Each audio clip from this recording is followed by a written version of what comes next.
বাগীদের বিচারের দাবিতে আমরা শান্তিপূর্ণ ক্যাম্পাসে মিছিল করতেছিলাম। আমাদের মিছিল যখন পরিবহন মার্কেটে যাই গিয়ে আমরা ওখানে হচ্ছে পরিবহন মার্কেটে স্থির হয়ে সমাবেশ করছিলাম এবং স্লোগান দিচ্ছিলাম।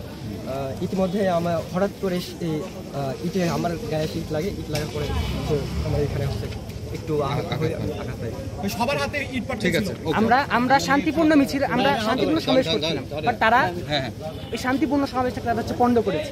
তারা আমাদের উপর প্রথমে আক্রমণ করেছে, আমরা তাদের কিছু করি নাই এবং আমরা সুষ্ঠু বিচার চাই। এবং আমাদের আরো অনেক ভাইকে তারা হচ্ছে ইট পাটকে নিশ্চিত করেছে। আমরা চাই এর সুষ্ঠু বিচার হোক।